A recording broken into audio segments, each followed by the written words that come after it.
All right. Hello, ladies and gentlemen. Welcome to another stream where I work on Onitar. That's what I'm doing today. Allegedly. Let's get it open. Where we last left off, we were doing item data entry. That actually isn't going to change too much today. We will still be doing some data entry. But mostly we're going to be doing data entry regarding the weapons of the items and also doing data entry about the abilities of the units. Still units translated over from Cosmonarchy Brood War. So we will see what happens. But suffice it to say, if we pop open the items def on this side, and we find the, let's see.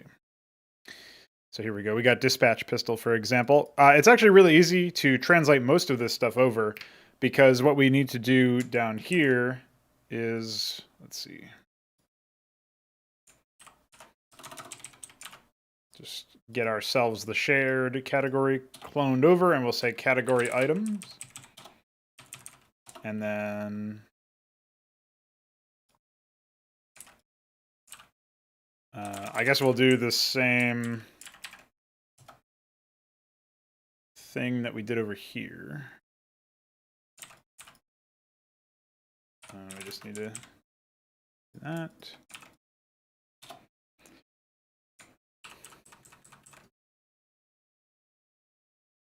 Notifications say I'm streaming Command & Conquer 3. That's funny. Oh, you know why that is because I actually can't go to Twitch in this browser anymore. Well, I can go to Twitch, but I can't go to my stream manager. So I don't think I can actually change that. Yeah. This is what it looks like in my browser, if it'll open. As you can see, it's not very useful. Tried like cache refreshing. It's dead, Jim. So I'll look into fixing that later. Basically, I just need to move to my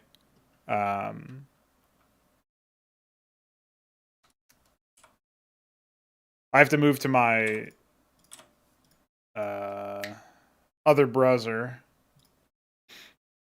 But that's currently what I use for the CSGO stuff, so I haven't made the switch over yet.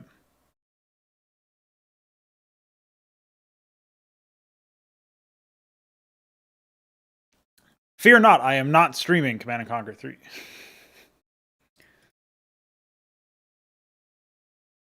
All right, let's hop over here.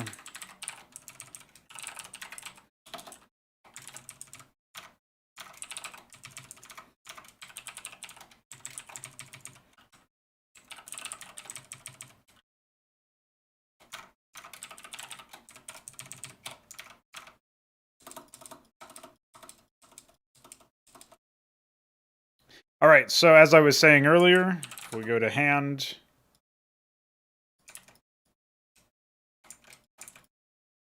We can go ahead and copy and paste this stuff in here. We just need to grab...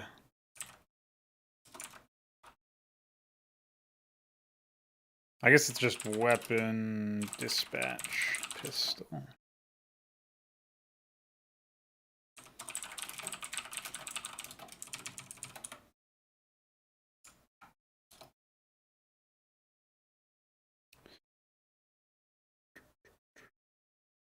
And I'm not sure about the...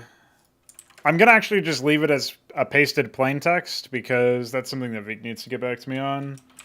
Since item, weapon stats... Well, no, I guess it... Never mind. I can just convert these. So... What I'll do is I'll paste these here, and then I will... once I'm done carrying them over, it should be pretty easy to just mass replace them. So overheating is fine over here because it's like a separate stat. Say weapon, vagrant, sidearm. And this is actually still a nemesis item. What's up, Marduk? I can show you what we got right now. Although I'm not sure where Veek's situation is.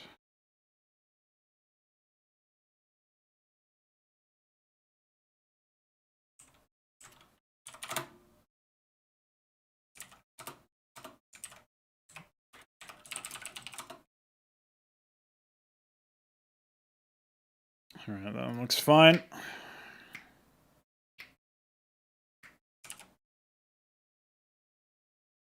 So I have these PC audio muted, so you won't hear anything, but.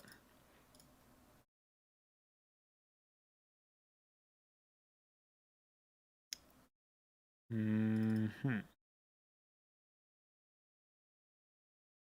think I can just build with the... Oh, no, I can't. I wonder where that happened. I can run an older version of the demo, but it wouldn't be quite so satisfactory. Pop into this.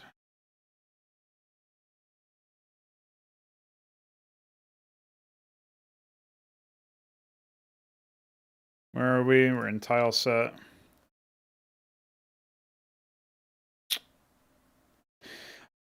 Yeah, Vika has been working on a refactor, so if I wanted to, I probably want to check out, I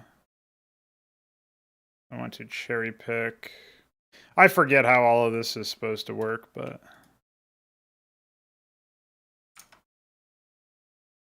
I know the commit names. Maybe I do git commit, or no. Check out. It'll probably tell me the syntax.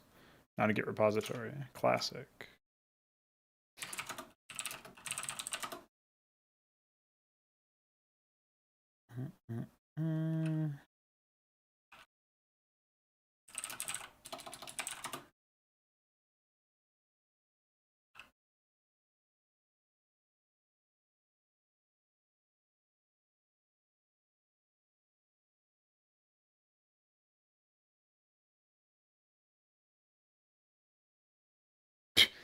Wow, what a prank. Okay, I just need to search up specific.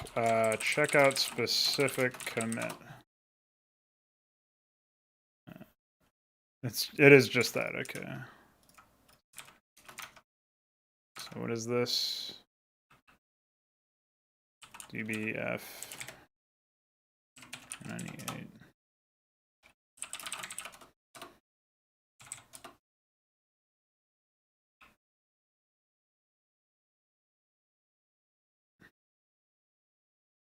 Let's see if I can build now.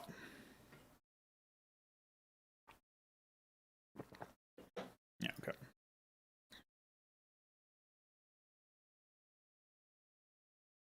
So, part of our load times are not optimized. A lot of stuff isn't optimized yet. But basically, we've got a bunch of assets from the Cosmonarchy Brood War mod, mostly StarCraft assets, as you can see. There are a couple that aren't from there. Some key improvements we've already made to the UI, you could say. For one, there's like no limitations on selection and whatnot. We obviously have more command card buttons, as you can see down here. All of the UI stuff is super placeholder. But you can also see trails when you order units. So you get to see some epic pathfinding, some rave bosses. I don't know what's going on there actually. Still working on pathfinding, as you can see. But you get to see all of the units, and obviously that's only if you're selected. If you're onto an allied unit, then that's fine. If you order an attack command, oh no, that's a, what is that? That's a patrol command. So patrol's lit up in yellow, so you can see here what's going on there. And then if you issue an attack command, you can see it turns red. Obviously right now we don't have any upscaled versions of these, so they get super pixely, but that's something that we'll deal with later. And I think there's, I'm trying to remember if yeah, we get to see flow fields and pathable stuff, the current pathfinding debugging over here. This is a bit slow visually because every individual line is its own draw call, so eventually we'll batch render that. But this kind of gives you a look into what the pathfinding is like. It scales with the number of units you have, so if I were to spawn 20... Well, if I just spawn a cohort... Spawn 20 cohort... I can't remember if it's spawn cohort and quantity. We might not actually have quantity. I know we don't have a... Oh yeah, it's just unit, so there's nothing special about that. He's spinning. Everything is invalid. I wonder why everything is invalid when given it's just when this one in particular is given something. So there's some really weird bug there. We were still researching some pathfinding problems and fixing those as time went on. We don't have a very complex system for painting pathfinding either, for stuff like doodads. So that right now, if it's a ramp tile, then everything's good. Like everything's pathable. And if it's not a ramp tile, then not everything is pathable. But for example, this is like definitely an area where the pylon, you can see the collision for the Maverick. That's what this red box is. And then the collision for the pylon is a red box. These two collisions should 100% be totally safe. Because obviously there's like plenty of space here. But for some reason, the flow field interprets this as a building tile. I'm not even really sure why flow fields are using tiles currently. But that is something for another time. You can also see the flow field tracers, the quad tree tracers, rather. So now that we've got a sufficient number of units here, this has been split into a smaller quad tree set of quads for the purposes of unit searching and for pathfinding and stuff. So that's like a little internal look in there. If you hit H, you get access to the editor. This allows you to edit stuff in real time. So I can just delete this pylon. If I go to the unit tab and then right-click that, pylon's now gone, as you can see. This does pause the game while it's running, but only for the player who's using it, I'm pretty sure. So eventually that would need to be real time. However, if I were to go into edit mode, right, in a multiplayer game, I could start editing the terrain. So if I grab this, for example, you middle mouse click to grab whatever layer you're on. So whatever layer you click on with middle mouse is what you'll select. So I would grab this layer, for example, and if I wanted to change it, I could just go to Badlands, and I could go to, I don't know, water, which is a bit scuffed right now. I could go grass, mud. I could change it to whatever. I can paint new tiles, as you can see here. You can change your brush width and height by scrolling around here. So now I've got a two-sided or two-sized brush, you can see there. So this allows you to paint in a lot more precisely. Eventually, this won't be grid-based because we won't have a grid. We'll have like a grid for use in for like placing buildings and stuff, but we won't have a grid for the sake of like tiles. So the grid tile immediately left of the mineral is BLDG. Yeah, it's probably some weird junk because the units aren't placed on a grid. But the pathfinding still takes into account grids. So it's a pranker.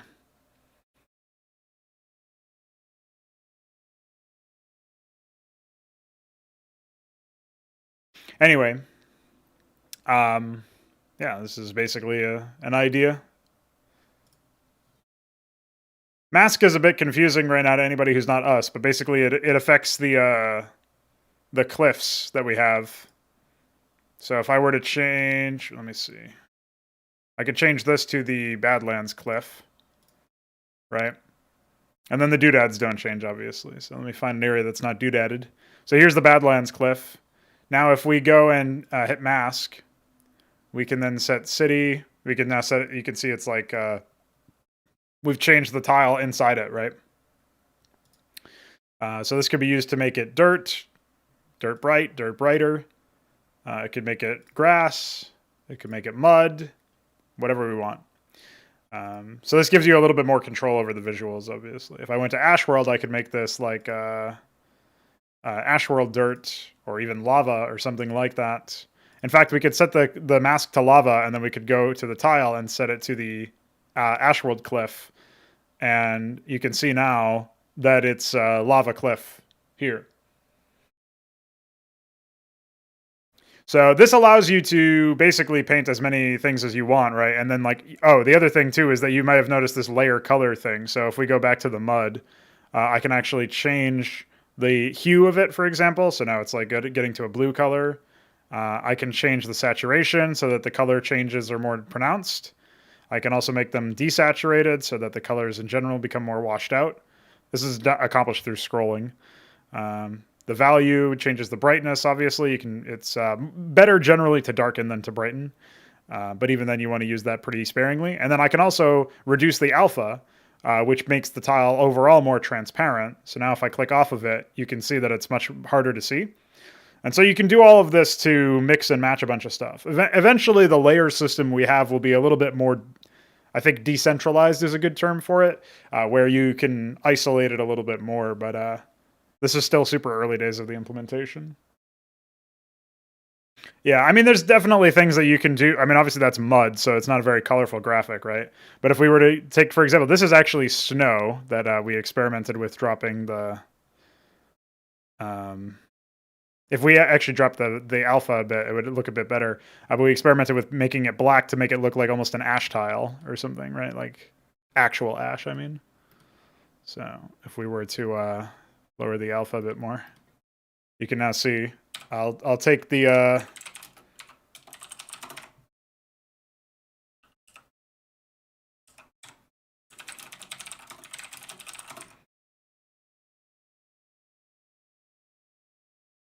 trying to walk around, but it's not working because I'm just spawning with an N.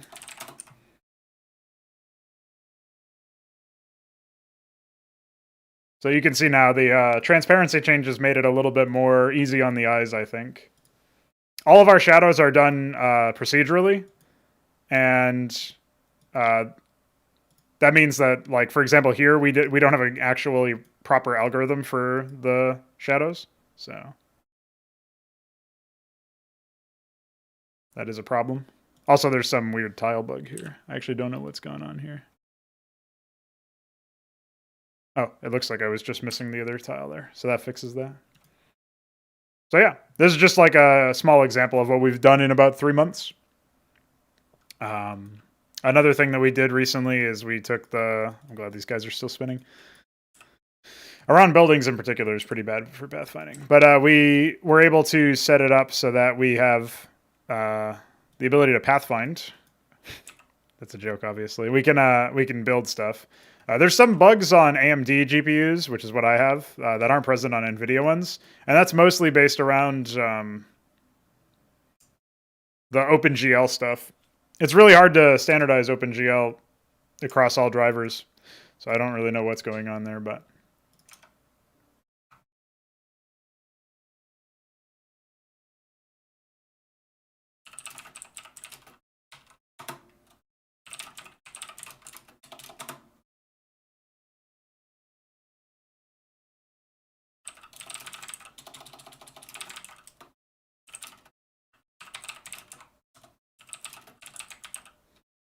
it's like get stash pop. All right. Here we go. Back to where we were at. Yeah, the Ashwood Cliffs and lava. Right. There's some stuff we would eventually want to do for, like... We would want to allow people to almost like use... My dream is to allow the mapper to basically have the same power that I have in Photoshop to like add some depth or whatever as like a paintbrush effect almost. Also to mask out parts of like doodads to let the texture below shine through. Or to put, really, I guess the better way to put that would be to put a texture layer over the doodad so that you actually see that. That would be pretty nice, but unfortunately, doing something like that is not high on the list of priorities currently. We need to, first and foremost, resolve some pathfinding issues, as well as some terrain generation stuff. And then beyond that, we need to look into a lot of other things, like... we need to look into AI generation and stuff like that, so... I thought about the themes and aesthetics for AI-controlled buildings and units. Just add Photoshop filters, XD. For Onitar.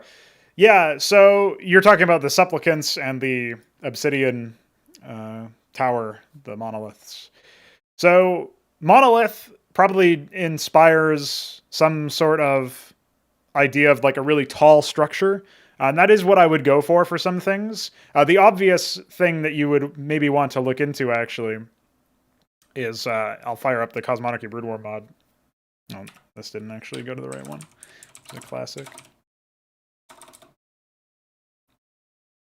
So yeah, something like this is actually a fairly reasonable quick draft asset that we have on file, on tap, that we can use for a monolith, since it kind of looks like it. I would ideally like it to be very large. But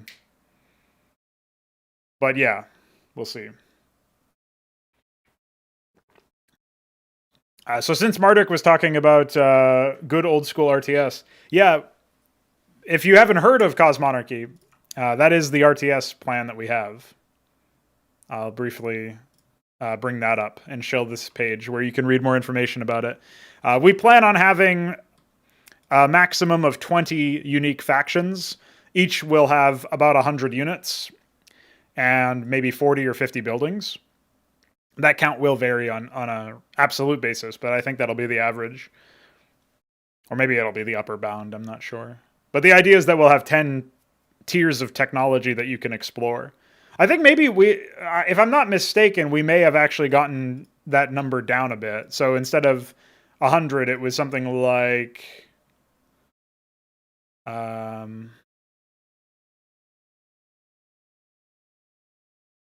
scroll down to Regencies. I believe it was something like the plan was to go for closer to like 80 or 90, just because it didn't always make sense to have 10 units per tier. Like in this case, we have what? We have 8 units in the tier 1. We have the same amount in tier 2. So yeah, if we assume an average of 8, that's obviously 80 if it's 10 tiers. Some tiers will have more, some tiers will have less. So if the Ancifi are expected to be like the smack in the middle average of regencies, then we would probably expect closer to 80 units per regency, which is a total expectation of 120 when you factor in buildings. So that's actually not as much as we initially expected. But obviously all this stuff is incomplete and the planning is not yet fixed. I do like that we still have this text bug. At some point, Veek will have to fix that. In fact, I should control F5 this page to see if it was already resolved. Yeah, it wasn't. So yeah, I guess that's that. But as far as the themes and aesthetics go, there's probably going to be at least 2 distinct factions in Onitar for the sake of visual changes, at least. I'm not sure if they will be unique in a gameplay sense. Like, ideally, I would want that, but because the players don't directly engage with them as tools, as RTS players, I'm not sure if that makes sense. It's probably possible to use this as a sandbox for the idea of AI balancing, or sorry, regency, like faction balancing, and basically making it so that if I had to balance, but specifically I had to balance a game where the AIs were the only ones playing it like an RTS, which is the case for Onitar specifically, then that is something that I guess could be pretty easy to like test case. Because then I basically have this absolute benchmark potential where if I set up these 2 races against each other and I have AI that are running the same models basically, but just different build orders or whatever, whatever the changes would be on a per race basis. If those 2 are duking it out, then I can kind of understand, like, okay, if one of them is always winning, it's probably because of an imbalance. But it could be, I mean, I would have to look at it and see if it has to pass the eye test, right? But that would be one example of stuff. So anyway, I think the plan for the first draft will be it's obviously going to be a very lighthearted and farcical initially for the first draft of the game, just because we aren't planning on, like, I'm not spending a lot of thought on the fiction of Onitar yet. I want to make sure that we have proper, like a proper game in terms of the mechanics and stuff. And that's the same reason why I'm not really that concerned about art assets. I'll be using a lot of like proprietary art assets from other companies and games, and not really worrying about an art pass until after the game itself is done. And then we can actually focus entirely on the art, and it'll be pretty easy to bang that out. Contrary to some people's belief, since apparently it takes months to produce a model or some junk. If that is accurate to these people's lived experiences, I recommend they actually do some work.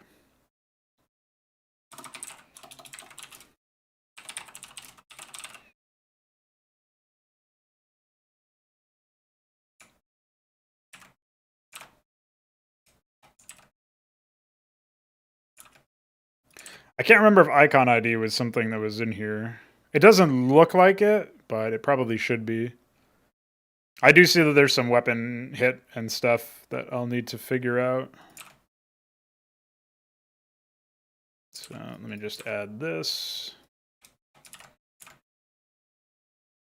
And then I'll also need targets.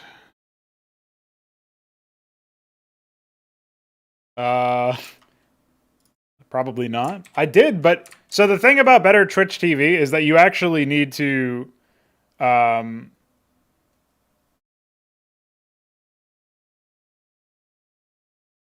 yeah, that's not very useful, Fagudo, because I'm usually managing both YouTube channels simultaneously or multiple channels simultaneously. So I'm usually like actively using two distinct, like I have Firefox open and Ice Dragon. So for example, if I was trying to do something on both Twitch channels or something at the same time, which is, I guess, more rare than the YouTube stuff, but still annoying, then I can't really do that. Unless it does allow you to somehow like browse both places simultaneously.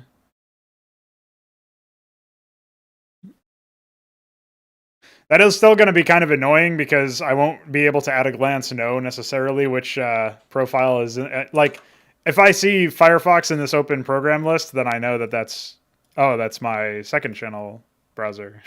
So, but whatever. It's just annoying that they just randomly break support for previous things.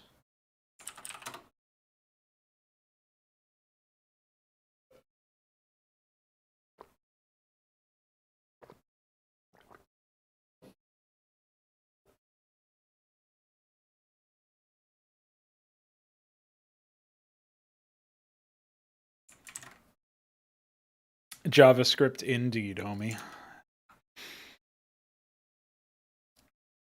But yeah, the better Twitch TV stuff only allows you to get so many emotes unless you pay a subscription service, which I'm obviously not doing. I make fun of people who actually do subscribe on Twitch because they are renting emoji. Even though I myself am I subscribe to Richard Lewis on Twitch, so that's pretty prank. But I can only have 5 better Twitch TV emotes added to the channel. I can't remember which ones I did pick, but Wide People Happy was not one of them. So, pour went out for Wide People Happy.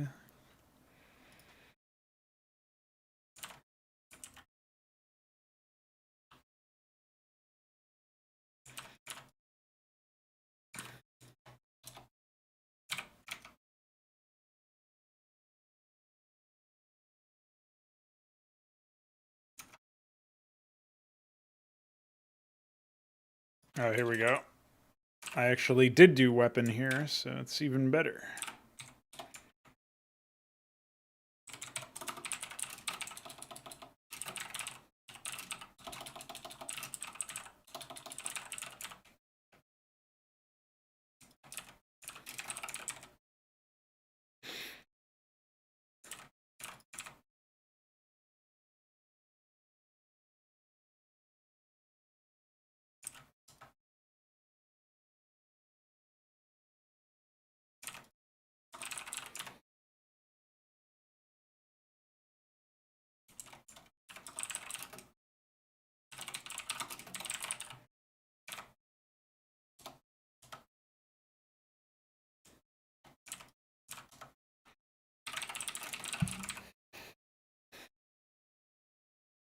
Can't wait for a performant and feature-rich GUI that will speed this process up.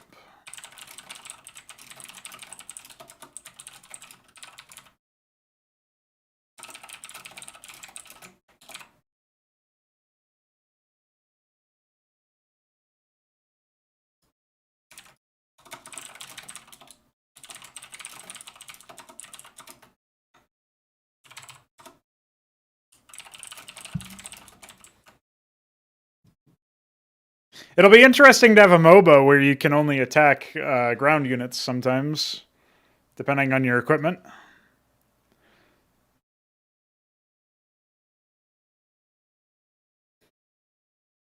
It's kind of funny to me that there just aren't any air units in MOBAs, now that I think about it. Everything's a ground unit. Not just in terms of targeting, but like the way that it moves too. I guess the dragon is a hover unit or something. I don't know.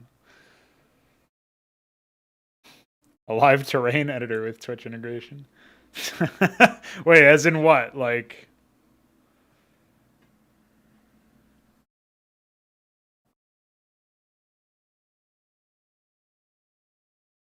That's interesting. No, I know what you mean by in-game editing, but what does the Twitch integration do?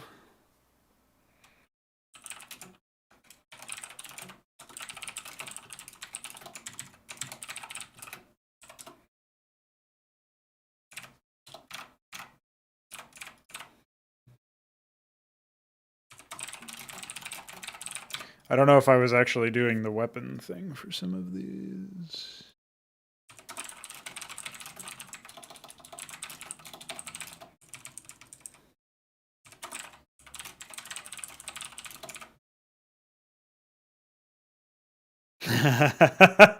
So it's not like Pokemon or Twitch plays Pokemon or whatever, but even more pranky.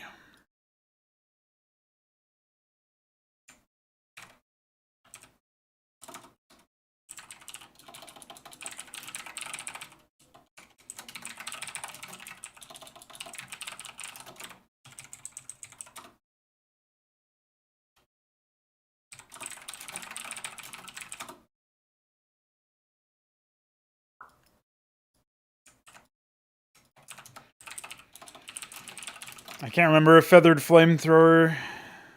That is ground. Imagine if Ahmed couldn't attack up. What the hell, dude? What the H?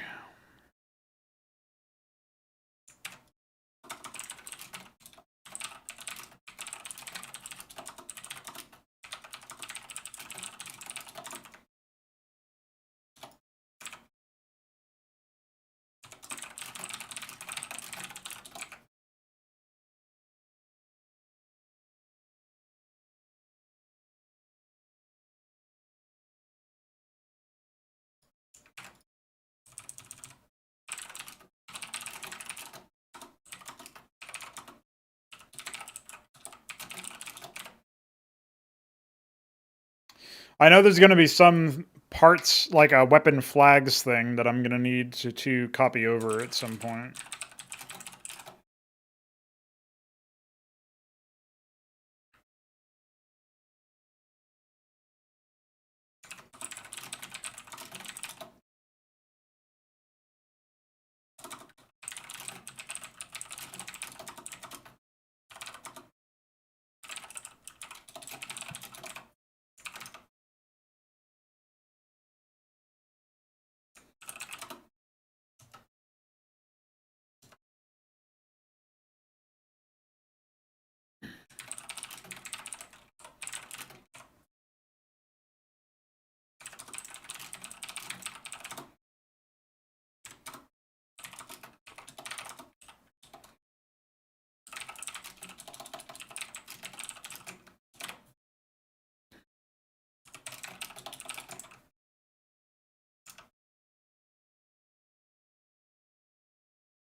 I'm pretty sure after the weapon parsing is in for these items that we've done everything that we need to do for them. I mean, obviously some orders don't have code hookup, but like the definitions, the data entry side of things, there might be some fields we need to add in or something, but for the most part, it's just going to be, at that point, we'll actually be able to start the testing process of the items themselves and like vetting the stats that we've put in, which is pretty cool.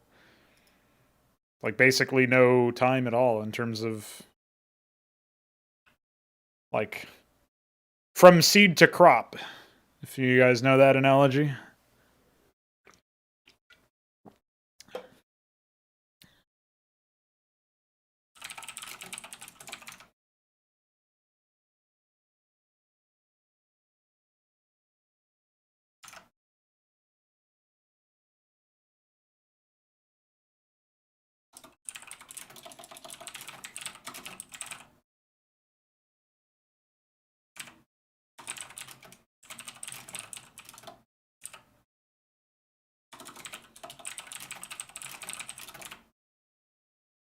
Well, I guess the Skyline shield thing is actually just a shield bash,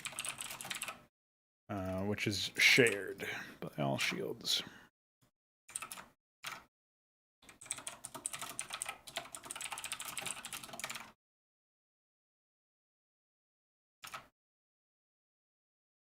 Now, the good news is you won't actually need to worry about air units in the early game, I don't think. Or if they do, they'll be like utility units or something. I don't know if there will be a case where besides Tyrants possessing an air unit, you'll need to worry about an avatar controlling an air unit, but...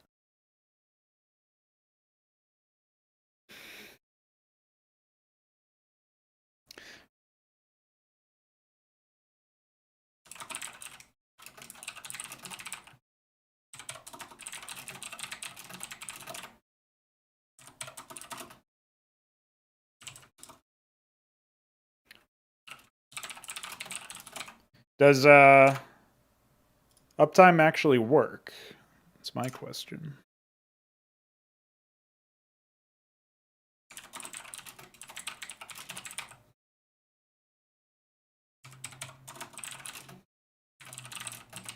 If you want an answer to that question, you need only type U.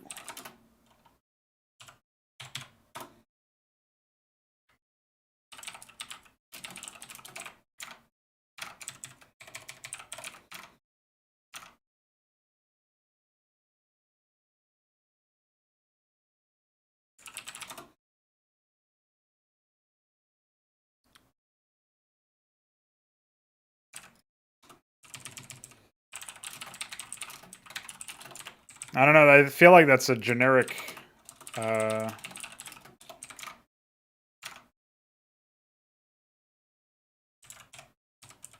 thing too, so it definitely should.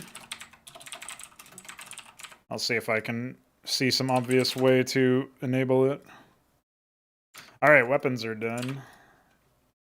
Now we just need to change this.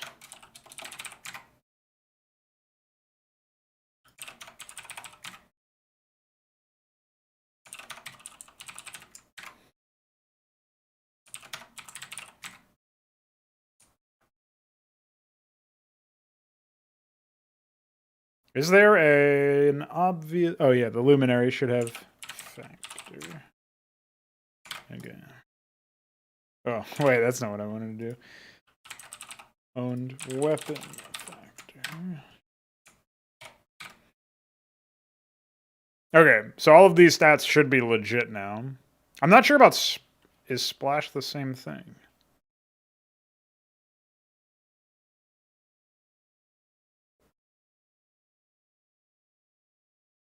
Did I even do splash? I think Penumbra should have splash. Oh, it's inner and outer as separate fields. I will... let's see. Convert. Okay. Processed weapon. Oh, data entry for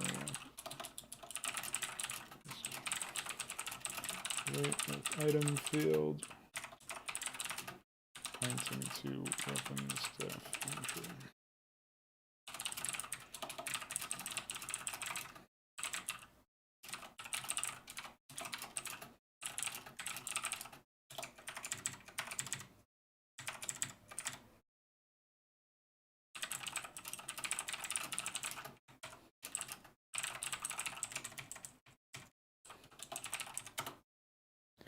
So I'll leave those for Veek to process. He may want to just automatically process them as the same thing instead of them as separate fields, or vice versa. So rather than do any work that's just going to get owned, I'll wait on that.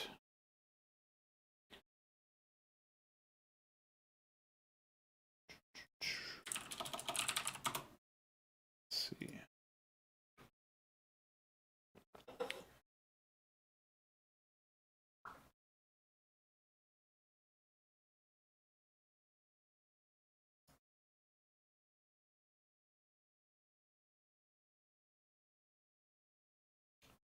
Interestingly enough, uptime is not a default command in Nightbot. So I guess I have to make a custom uptime command.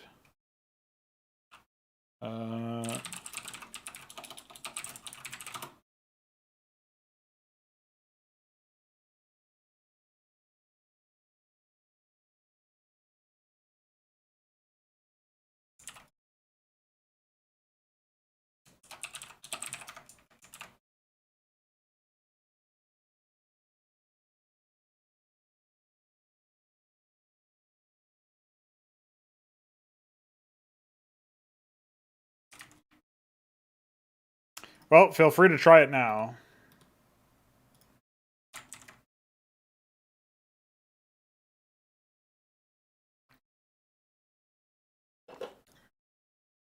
Yeah, the Twitch has an exclamation point Onitar, exclamation point Zabalba, exclamation point Discord. So yeah, you can do all those. There's a bunch of them. You can, I think you can type commands to get a list, like exclamation point commands. I'm not sure.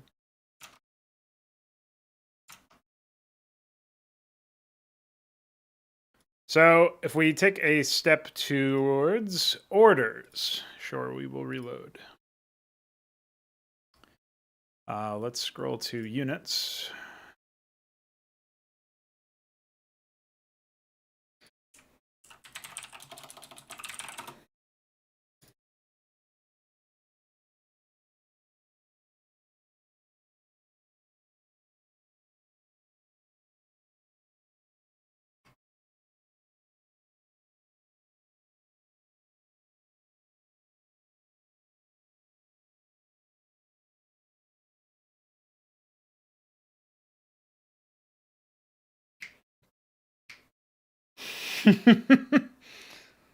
You're finding them all.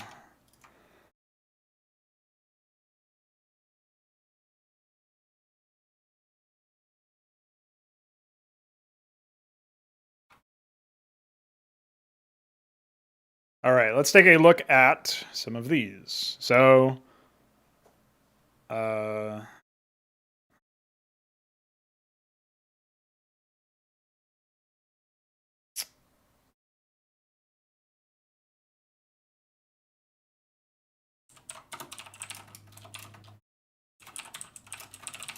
looks like I hadn't actually written that in.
Well, now we have those. Oh yeah, and then...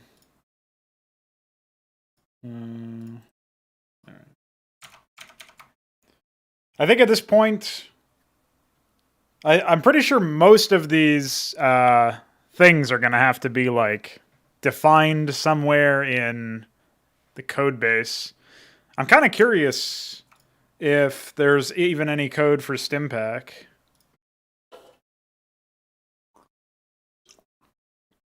Because I know that that's something that Veek had worked on previously.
This is just the orders def file, so this includes the Cosmonarchy Brood War reports. Originally, if you recall, the plan was to bring the Brood War mod online as a test case for the engine. However, I don't think we will actually make a fully functional Brood War mod version using the engine. That doesn't mean that we won't get like the game state, some of the game state particulars translated and use them for like enemies and entities within Onitar's demo. But yeah, this is all like we're putting the engine through its paces by porting over a lot of the elements. That doesn't mean that we'll make it like we'll do the whole thing. For now, I'm translating the Brood War mod stuff over. So I just did the shared unit abilities, and now I'm doing the Terran unit abilities.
It's kind of a fateful thing that we're entering into pretty high scale Onitar development at this time, because by the time that we get this operational for the late January, early February demo, It'll be time to enter into production. It won't be immediately time, but it will soon be time to enter into production for the last couple birthdays of the season of.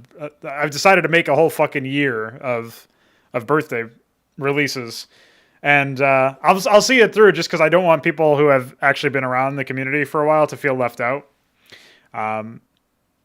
But I probably won't be doing the same thing next year. I'll put it to you that way. I know too many people with birthdays. People keep having birthdays. It's crazy. Nobody would have guessed. It'll be a little bit more about what I can and can't or cannot do.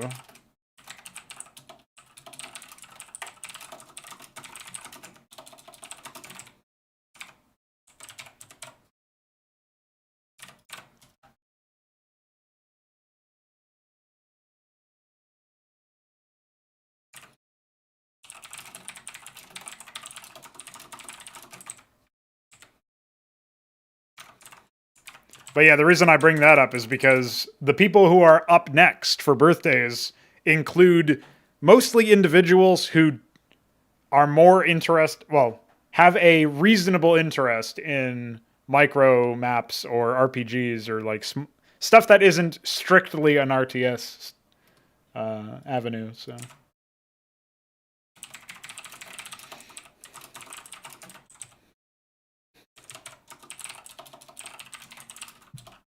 Is it actually 150 energy? That might be a fraud.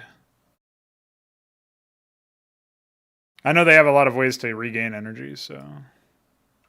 Yeah, I didn't think so. 75.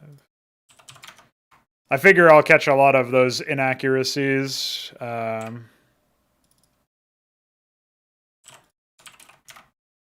I go through this.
What's up, Patrick?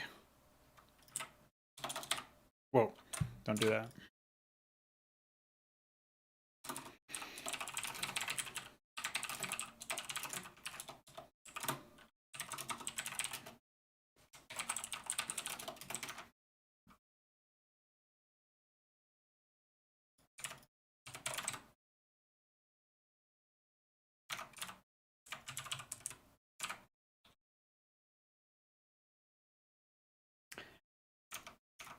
How's life been over in the Battlecry area of the internet?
Still hoping for discoverability then.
Oh wait.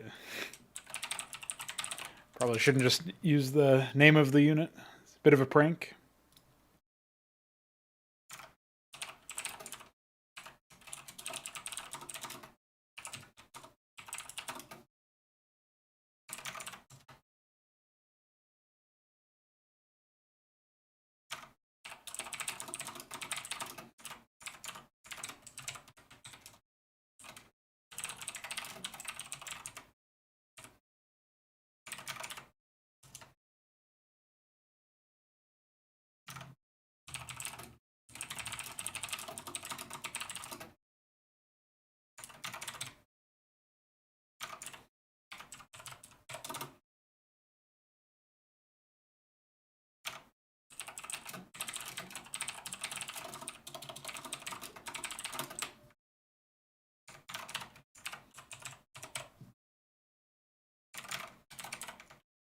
We did a bit of an engine demo earlier, which you might have been interested in.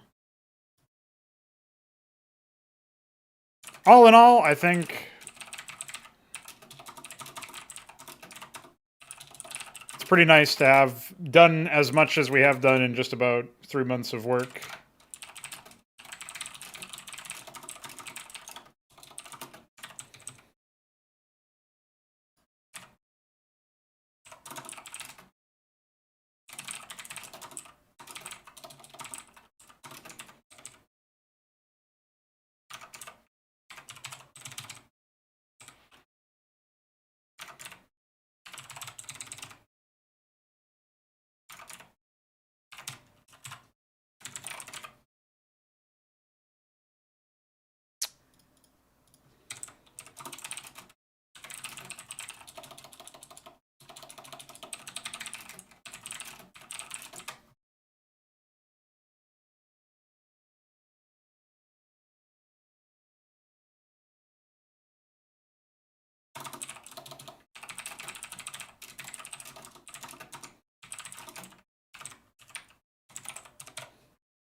I'll eventually update some of these texts to be a bit more sensible.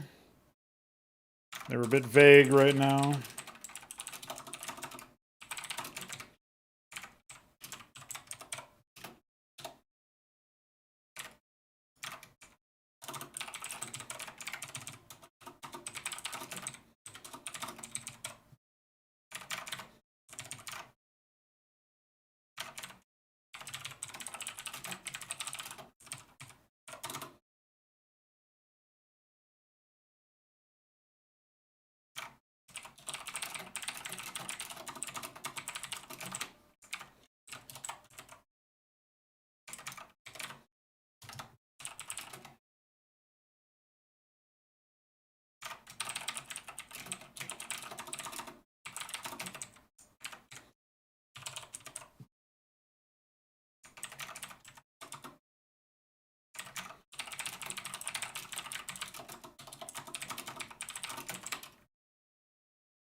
Oh, defensive matrix doesn't have a listed energy cost, which is a fraud, since it definitely costs energy.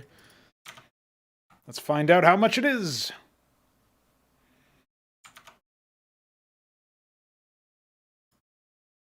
I think he's sleeping right now, but lately he's been refactoring the code. It's 100, and he'll be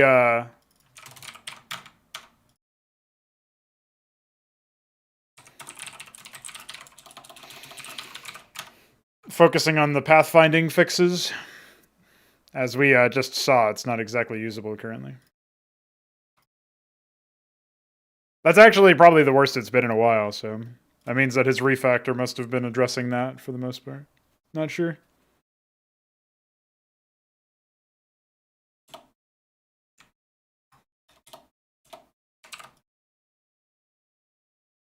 Okay. All right, Terran is done.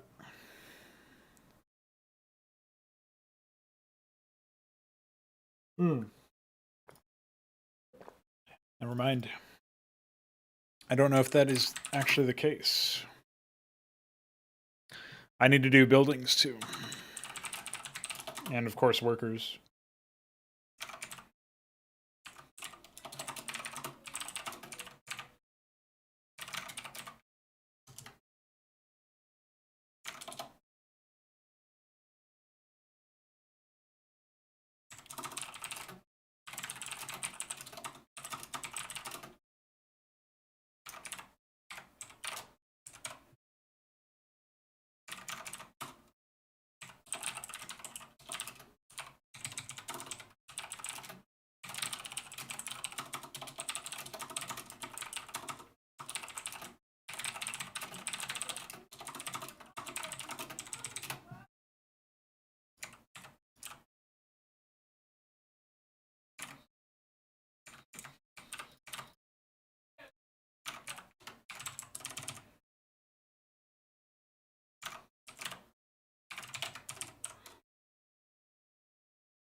Oh, I don't think liftoff is. I mean, I don't know if liftoff will actually be an ability in the same way. I know it'll be an order. I guess I'll still put it in here.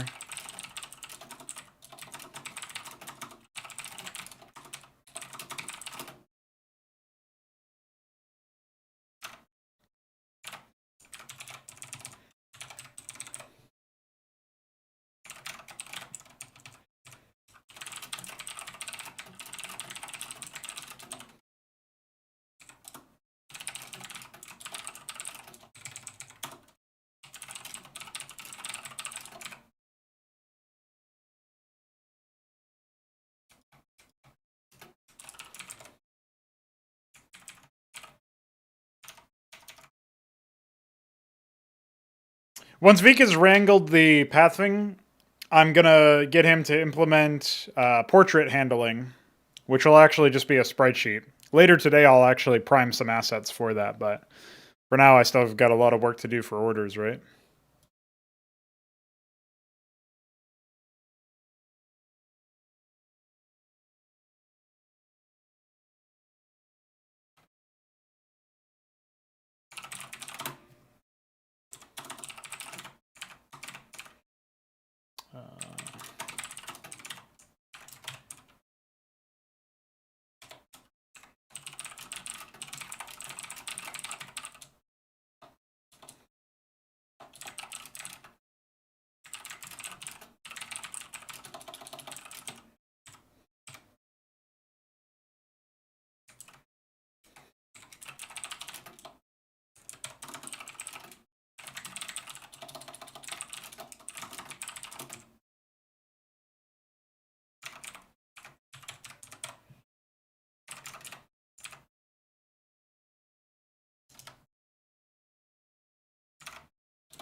I don't know if that'll actually stay. It probably won't, but whatever.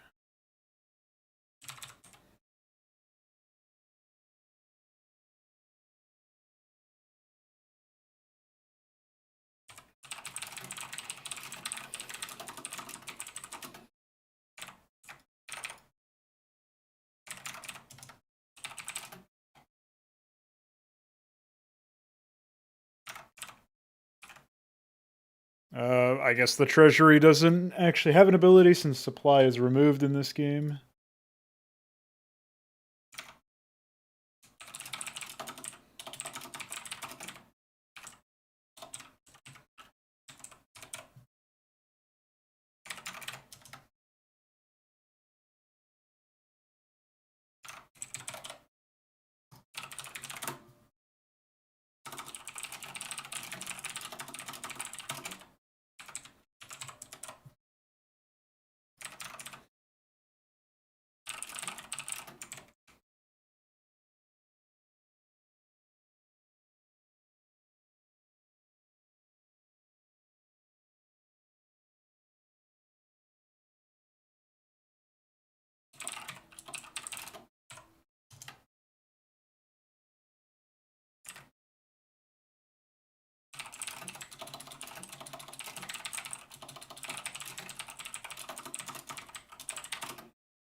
I think that's everything as far as unique abilities go. All right, now Terran really is done. Pinky promise.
Would actually be pretty funny if the aperture turned, or if the monogram worked like the Nidus Canal, basically, but like basically immobilized the structure that it was bound to. Instead of being a training thing, it could just be like a right click thing, basically. Would be pretty neat.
Just got owned.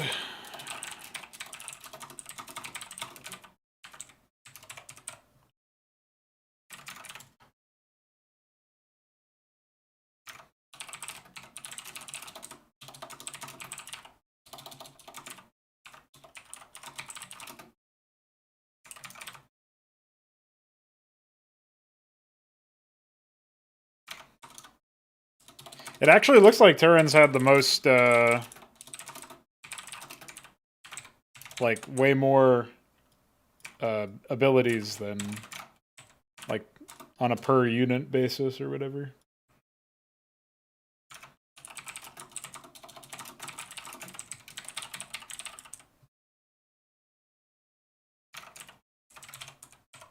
Oh, that's a good bit.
Do land effects even have energy anymore?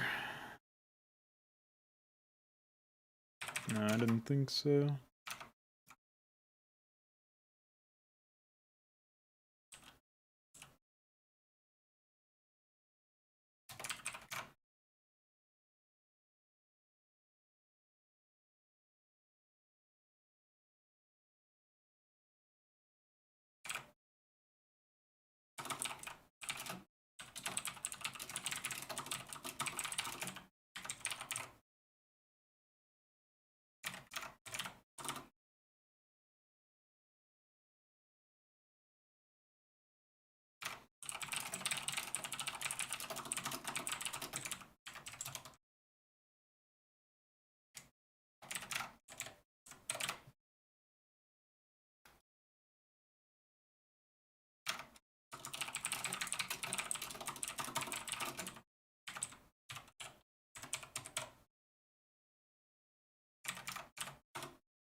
For those who are still chillin', I'm actually curious if there are any units that are currently in Cosmonarchy Brood War that you've actually used and you think that they're just completely like a non-starter, or like the concept doesn't work or something. Because I can think of a few, but I'm curious as to what other people think. If anybody has some critical opinions of units. It could even be that you just don't think they're very useful.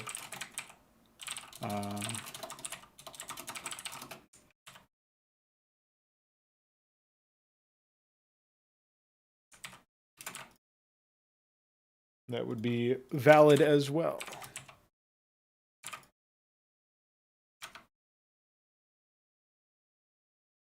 I feel like probably the biggest issue with, like, a systemic issue with Cosmonarchy Brood War is probably that I'm trying to investigate the idea of having tiered units, so like an entire replacement at tier 2 for a unit. But this only really got implemented for a couple of unit archetypes, like the Maverick into Madcap into Olympian is an example, where it's pretty clean and clear per tier what you would want. Unfortunately, that's just not feasible to do with all of the other units because of the in-game limits. And so I think other unit archetypes probably fall off really easily. Specifically, something like Zerg Melee. You basically have like Zethrakor, and then Vorvrakor is kind of an upgrade, but also kind of, utilitarian or niche. It's like not very damage dealing. It's mostly for harassing. And so you'd want to mix those in for tanking in addition to the Zethrakors for damage dealing. But because Zethrakors fall off so quickly and don't have like a tier 2 melee damage dealer sort of replacement, you really want Ultra Cores eventually, but those are very expensive, and so you need something in between Zethrakor and Ultra Core that is a melee unit that can deal damage. And obviously Zorusaleth is not a damage dealer. Vorvrakor is not really a damage dealer because it doesn't have the attack speed steroid from the Zethrakor. And they just fall off pretty easily in the mid game because of the low base damage and the armor values that pop up. So that would be like an example for me of something that I don't necessarily think panned out too well. But that's not because of... I don't know if that's the fault of the unit concepts in particular, or more so the fault of like not having the missing piece to the composition. Because I can see where you would still want Vorvrakors and maybe also still want Zethrakors. You just also want something that deals more damage than that, or like maybe similar damage values but chronal damage to ignore armor, which would in the new game state be like based around armor pen and stuff. I guess it could also be indirect. You could have some sort of aura or effect that increases armor pen, which would then be super useful for Zethrakors in particular, if you could also keep them alive, obviously. So yeah, there's ways to get around it, but I'm interested in what other people think of that.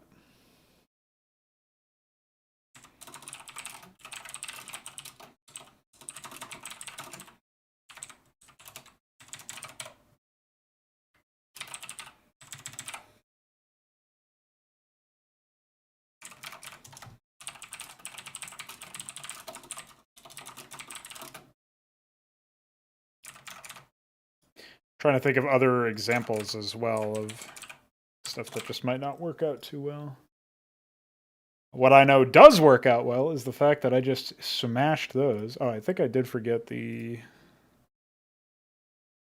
yeah.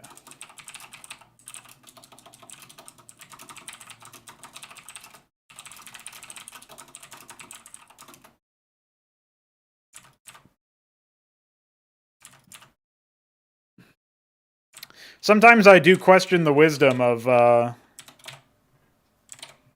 Jesus. Of whether it makes sense to smash out certain changes to things, like what I just described there for...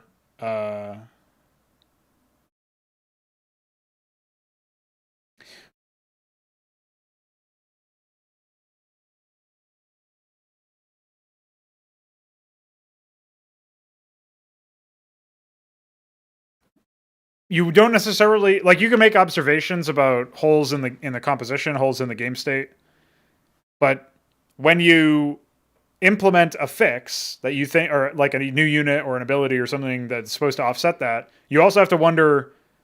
There's only so much theory crafting you can do to avoid unintended second and third order consequences that might like cause other issues. So I am curious about the wisdom of doing something like that. It's a conversation we can probably pivot to in the server later. Do I actually have a borrow? I do not. Let's go back to common.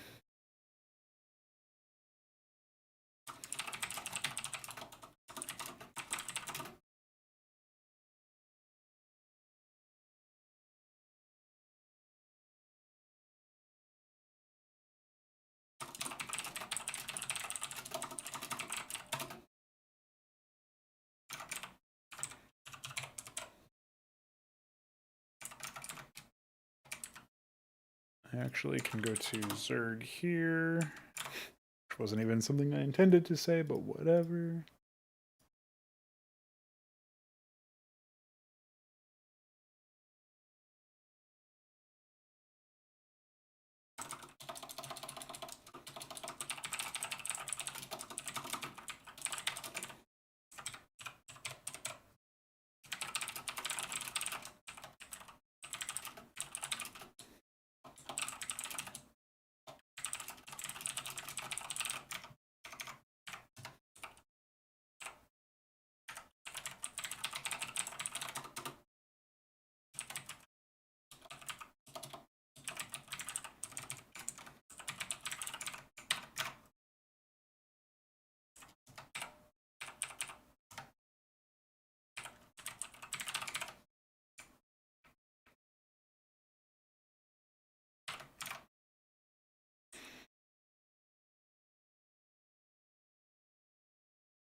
Oh, we aren't having larva in this, so that's not necessary.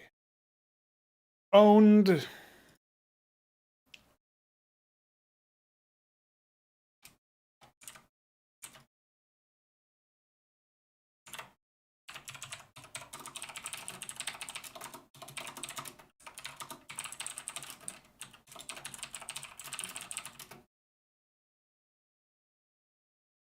I had an exact description of this somewhere.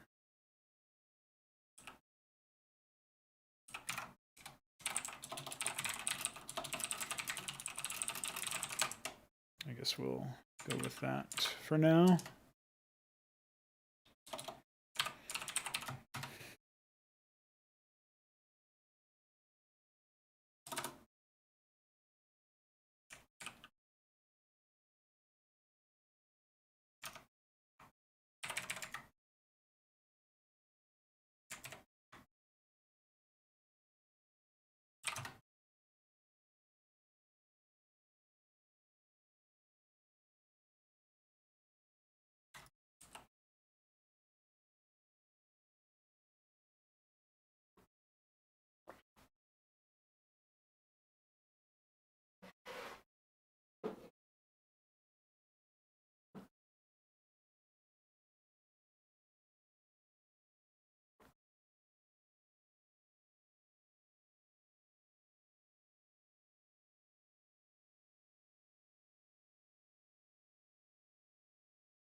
Oh, do we have a detection?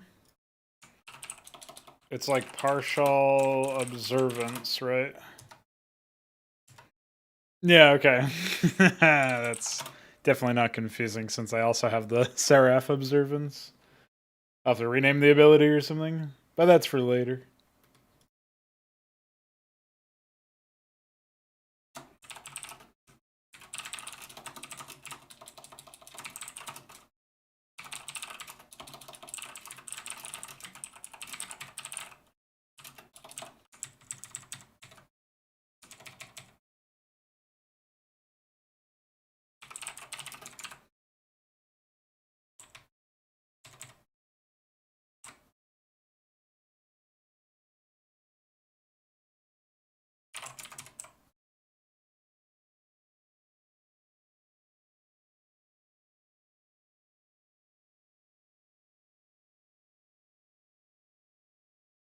Throwback to when the tech structures for Zerg actually modified core things like Ovilith speed.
It's definitely not the icon I thought it was.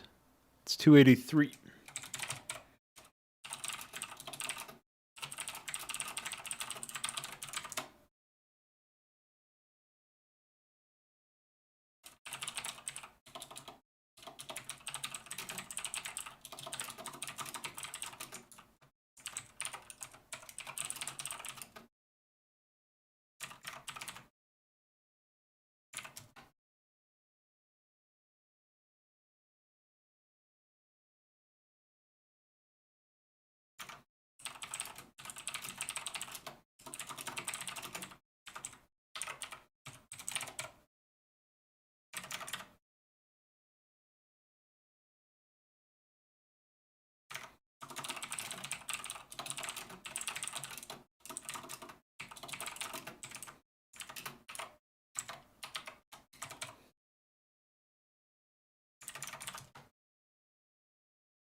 Considering the scale of Onitar, some of the abilities that we have for these units could easily be passed on to weapons or items or whatever.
Oh, I didn't actually document the stuff for Malkothrakor, by the way.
The Malkothrakor is going to be a pretty epic unit, to be honest.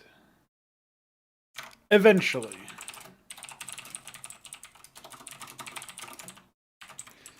It's kind of funny how long I've had that unit concept. Probably 3 or 4 years.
I can't remember if normal is still the name of that. I don't think it is.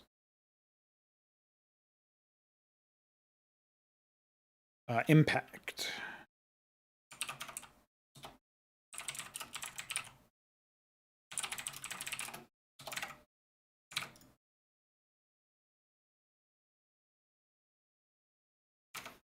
That's something I need to go and fix in here as well. So we have Alcagelisk.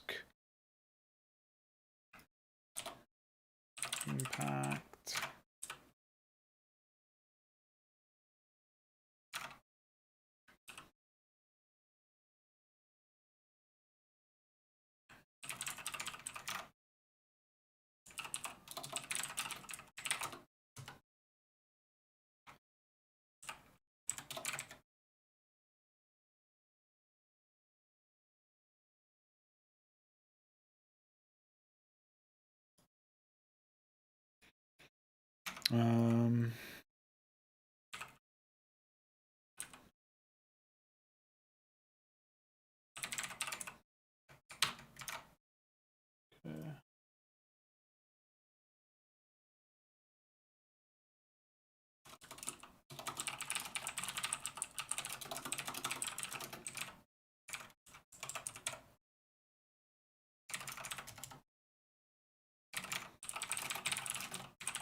This is just a flag.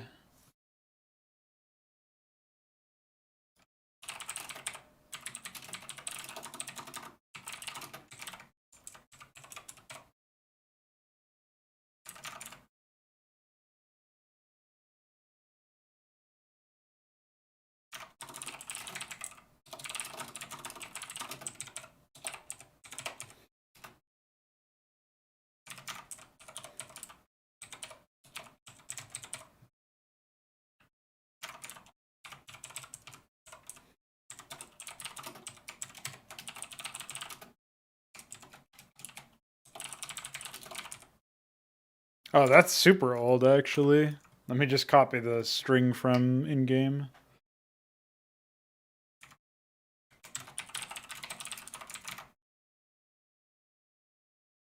Oh. Wait, is that old?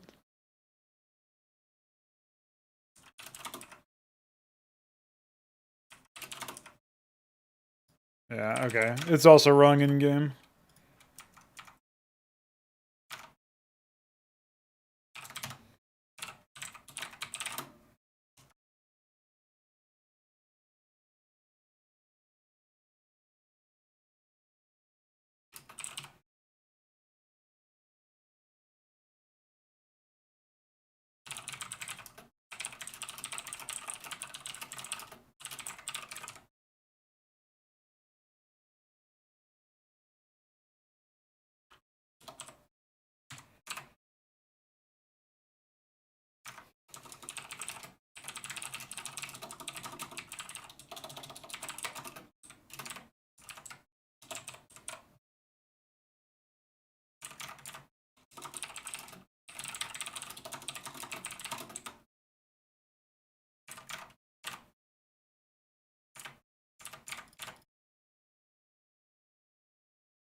Is that even still the case in the game? I think it is. It's just not listed here. Yeah.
I can't remember if that's even still in the game. I'll just test it out real quick.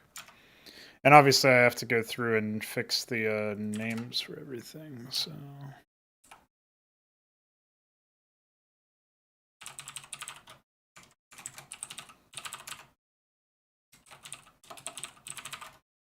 Almost certainly this is not still there.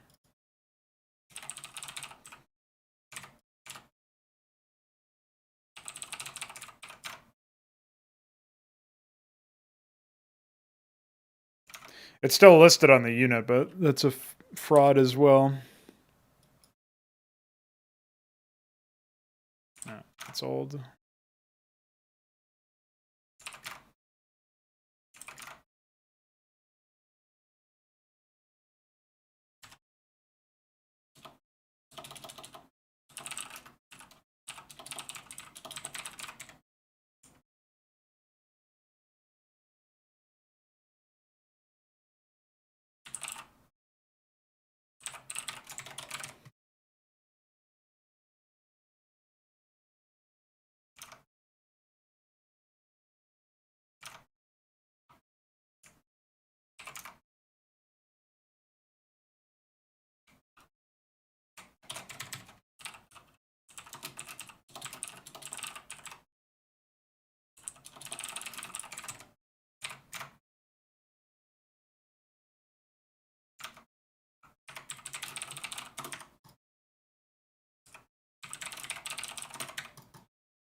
Yeah, I didn't think it was still in the game.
All right.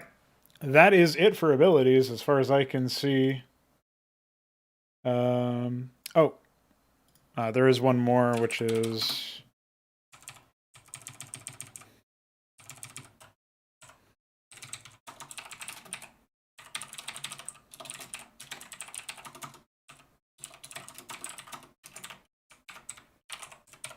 the thing I just plugged in.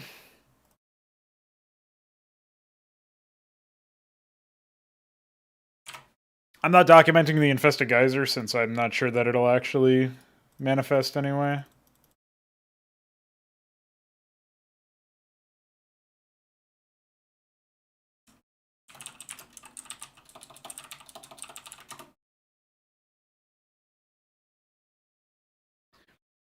So we've done orders, we've done weapons for items and orders for units. So that means that we are in a position where unless I missed something regarding energy costs, which I don't believe I did. Yeah, I think actually we've done everything that we need to. So there's like there's some things, there's like icon or hotkeys and stuff that I'm gonna need to rally and get through. There's probably some common orders I'm not thinking about.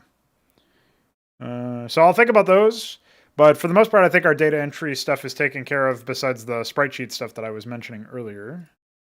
Oh yeah, I was trying to find stim. So really I should find like... I actually forget what the key is for this. If I go to stim and I do find all, that might help.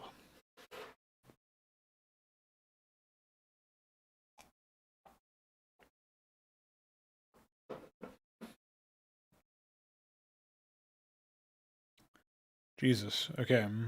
I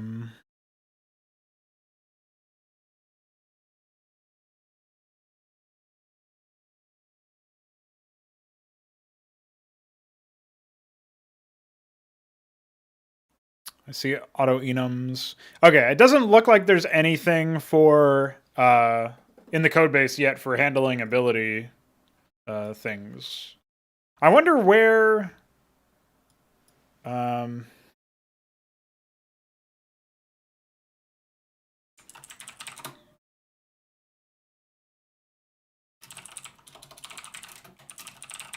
where Vik put the stuff for the demiurge. He's probably just inlining it, I'm guessing.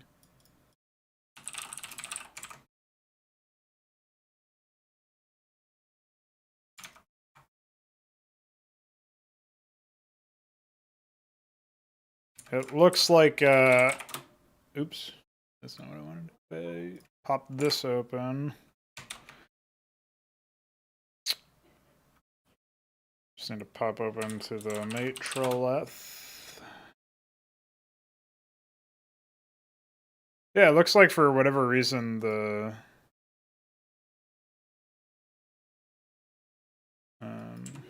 matrolith gamete meiosis stuff isn't working, or isn't. It's not documented, even though I have a string for it. So this is string 437.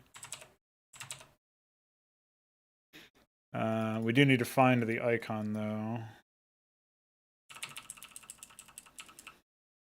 I just scrolled past it. Okay, we'll save this, and after that, we can close this. I'm going to GPTP. I'm gonna have to disable this. I'm not sure if Vik actually did anything with this. Let me jump into this. Fetch. Okay, there's nothing. So we'll go into AI requests inject. Disable that. And then under button sets.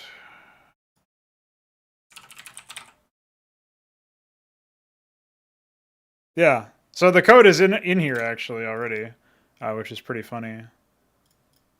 So if we pop this open, we add this, fire this up.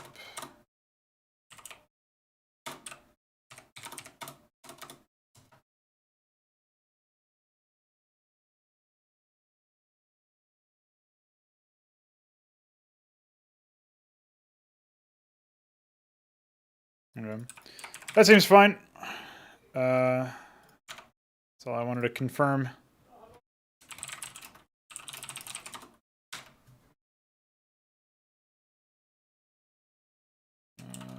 Make corrections.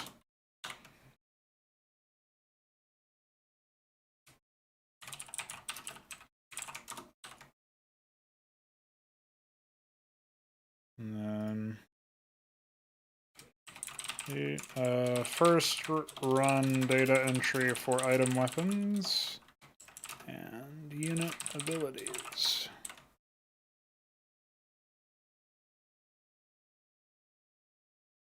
All right.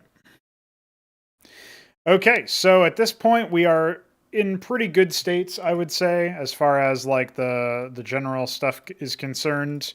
We do need to do some more work on the portraits that I was mentioning, so I guess we can start extracting those. If I were to, I'm not sure if I actually already extracted all of these. It might not look, it doesn't seem to be the case. So we'll make a new folder here. Jump into our MPQ rip.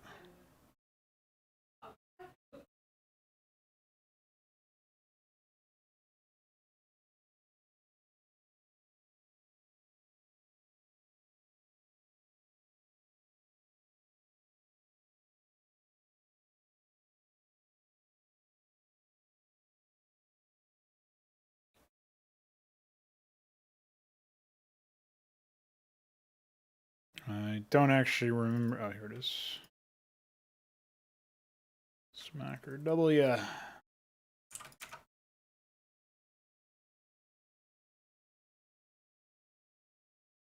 I guess we should probably output as PNG. That does not appear to be an option, though, so whatever.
Process these real quick.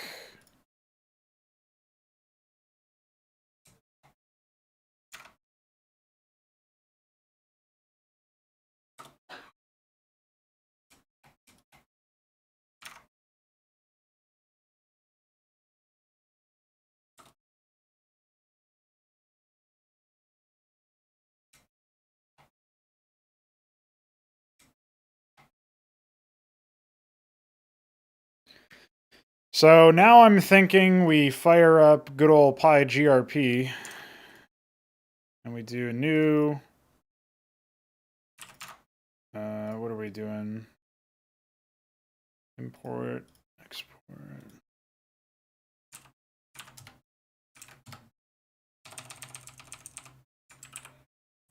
And what we can do is we can export this as Maverick Fidget 1.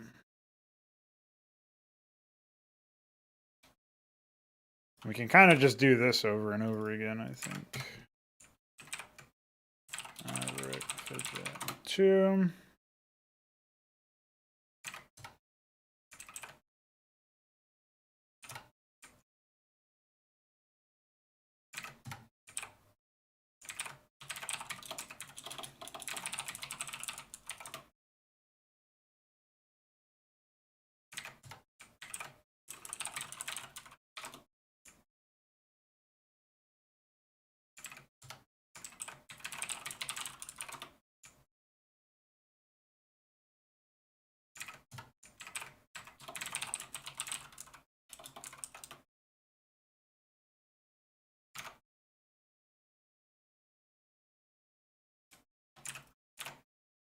Okay.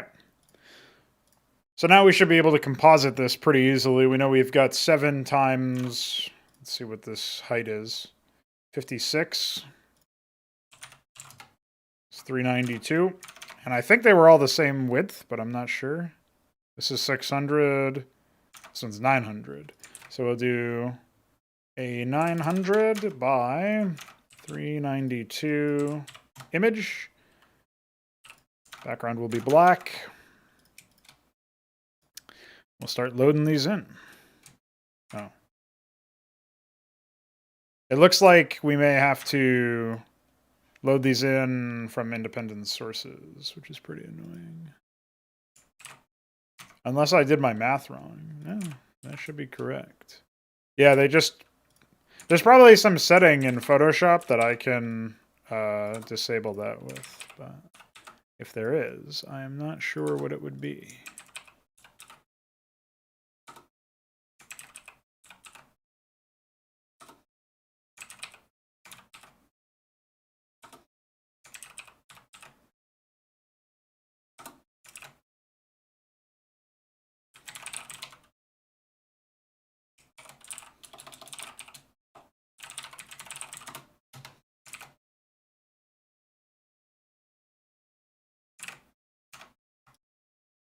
Okay, let's jump into Cosmonarchy, Assets, Sprite Sheets, StarCraft.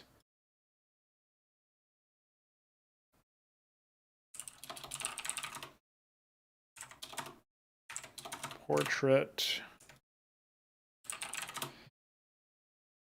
And then we'll go into Sprite Sheets in here. Do we have a portrait type already? It doesn't look like that is the case.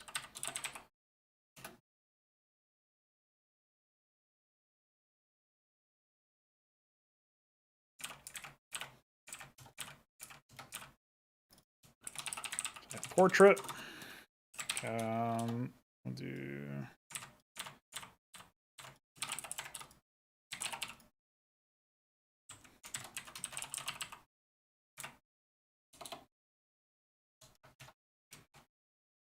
Let's head over to Sprite Sheets and find an example.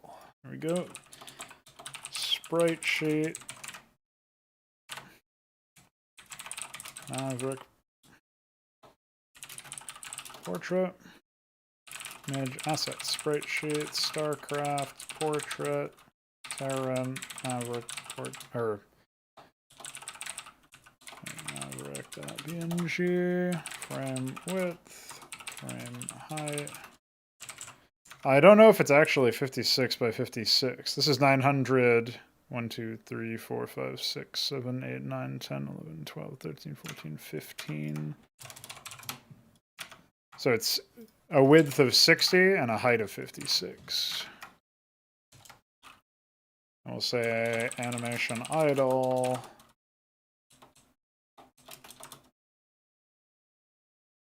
Animation flags, turn, talk. I'm actually not sure how Veek wants to define variance, so...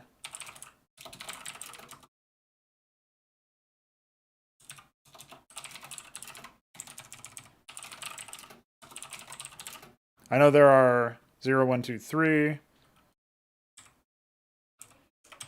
So 0, 1, 2, 3, it would be 4 for the talk. So this is probably how it's going to look like, except there's going to be a new, there might be a new idle or like another header and then row start and then row count. That's probably how we're going to do definitions for portraits.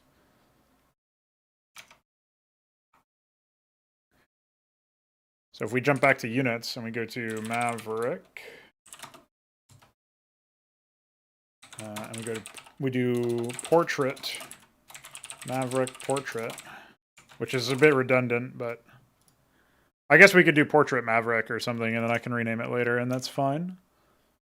But I'll need to, in that case, we would probably want it in a, if we do something like that, then we need to be able to have some either nesting thing here, or more likely we would just need a separate file for portrait definitions, which seems a bit unnecessary. So I think this will probably have to stay, but obviously I'll consult with Veek on that. And He is still snoozing as I'm finishing this stream up, so we'll just have to catch up after the fact. So, that's it. That's the stream, I guess. Take stock of everything that we've accomplished in the last 2 hours. We obviously finished the first draft of the portrait system. We finished the first pass of the item weapons definitions, and also the first pass of the unit ability definitions, which now means that data entry is only a concern as I come up with more concepts. I'll be doing some more Onitar dev streams in the next couple of days, so you can stay tuned for some more regular progress. Next time I'll try to rope Vicar into joining me on the stream so that we can talk about some implementations for things like the portrait system that I was just trying to define, as well as hopefully we can get a look into how he's refactoring code and improving pathfinding and whatnot. And I guess in relatively short order, I'm guessing that I'll be back to doing some concepts for things like items and maybe some units and stuff for the supplicants and the obsidians and whatnot. So we'll see how that goes. But thanks for hanging, everybody, and I will catch you very soon. Bye.